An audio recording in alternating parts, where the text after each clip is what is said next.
Hello guys, very very good morning. সবাই কেমন আছো? আশা করি সবাই ভালো আছো এবং সুস্থ আছো। তো দেখতে পাচ্ছি আমি অনেক দিন থেকে ব্লগ দিচ্ছি না, ভিডিও করছি না।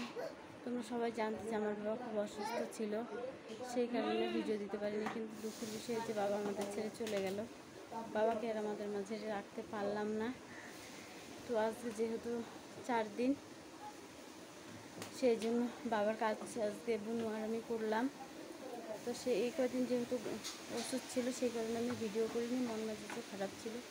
তো আজকে যেহেতু বাবার কাজটা করলাম, সেই কারণে ভাবলাম তোমাদের সাথে একটু শেয়ার করি। কারণ তোমাদের সাথে সুখগুলো শেয়ার করি, দুঃখগুলো শেয়ার করা হয় না। তো ভাবলাম এই দুঃখটা তোমাদের সাথে শেয়ার করি।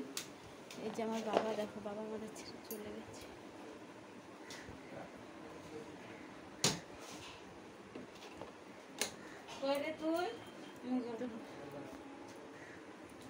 সেই কারণে আজকে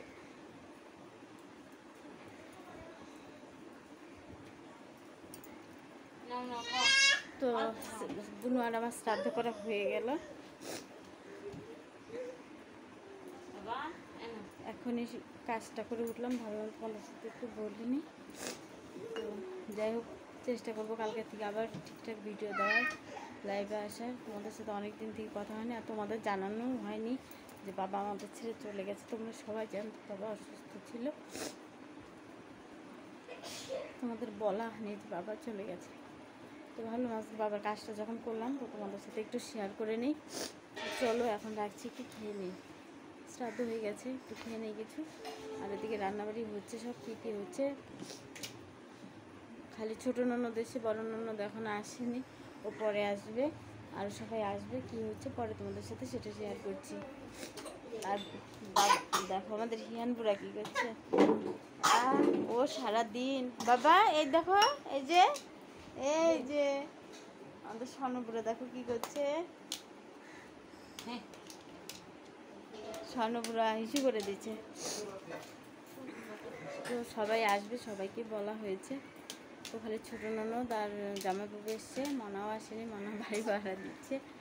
তো সেই রান্নাবাড়ি হচ্ছে, দিদি রান্না করছে, ননদ ঢুকে গেছে, আমি তো এইদিকেই ব্যস্ত ছিলাম। তো চলো আমি এখন একটু রান্নাঘরে যাই, একটু খাওয়া দাওয়ার ব্যবস্থা করি, সবাইকে খেতে দিই। তোমাদের দাদাভাই এবার বাজারে যাবে, কারণ সবার খাওয়া দাওয়া রাত্রে অ্যারেঞ্জমেন্ট করা হয়েছে। তো সেই কারণে বাজার ঘাট করে সব এসছে, শুধু মাছ টাছগুলো আনা বাকি আছে। তো সেগুলো আনতে যাবে, খেতে দিয়ে দিই। চলো আগে রান্নাঘরে যাওয়া যায়। তো সকালে তো খাওয়া দাওয়া হয়ে গেছে, তারপর সবাই মিলে একটু কাজ করা হলো। আর আমাদের ঘতবুড়া দেখো এখন খাওয়া দাওয়া করছে। ঘতবুড়া ঘুমিয়েছিল, এখন আমাদের সন্ট ওটা খাচ্ছে। আমাদের সন্ট বুড়াটা খাচ্ছে, দেখো ঘতবুড়া সন্ট বুড়া খাচ্ছে। আর ওদিকে অনুষ্ঠানের জন্য রান্না শুরু হয়ে গেছে, কাকিমা চলে এসে রান্না করার জন্য।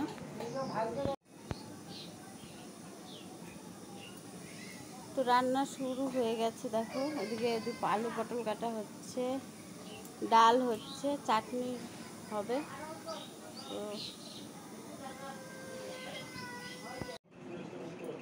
তো সবার খাওয়া দাওয়া হয়ে গেছে। এখন আমরা বাড়ির কয়েকজন, মানে আমরা 4 জন বাকি আছি, দিদিভাই, 2 ননদ আর আমি। তো চলো খেয়ে নিই। কী কী মেনু হয়েছিল তোমাদের সাথে শেয়ার করা হয়নি, আমি খেতে বসে পড়ি।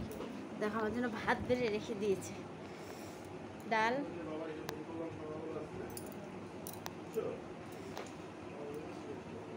সবার খাওয়া শেষ, আমার একটু ভাত দিয়ে দিল। দেখো ডাল, মাছের ঝোল, মাছ, আর হয়েছে পটল দিয়ে পনির, চাটনি, মিষ্টি, দই, এই হয়েছে। দেখো আমাকে ভাত দিয়ে দিয়েছে। তো চলো, সবাই আমাকে ছেড়ে খেয়ে নিল। দেখো সবাই বসে পড়েছে খেতে। এই হলো, চলো খেয়ে নিই। আর তোমাদের দাদাভাই খাওয়া দাওয়া করে সেই ঘুমিয়ে দিতে দেখো। তো চলো খেয়ে নিই, পরে কথা বলছি, অনেকটা রাত হয়ে গেছে। তো খাওয়া দাওয়া হয়ে গেল, এখন যে যার বিছানা নিয়ে ব্যস্ত, সবাই বিছানা করছে। তো চলো শুয়ে পড়বো। যাই হোক, অনুষ্ঠানটা ভালো ভালো হলো, কিন্তু যাও বৃষ্টি হয়েছিল, বৃষ্টি হলো, কারেন্ট গেল, এগুলোর জন্য একটু ডিস্টার্ব হলো। তাছাড়া ভালোভাবে অনুষ্ঠানটা বানানো হলো। তো জানি না কী হলো, বাবা নিল কি না নিল, নিশ্চয়ই নিচ্ছে, বলো, এত ভালোবাসি। তবে খুব খারাপ লাগে গো। চলো আজকের মতো গুড নাইট, সবাই ভালো থেকো, সুস্থ থেকো, সাবধানে থেকো, টাটা, বাই।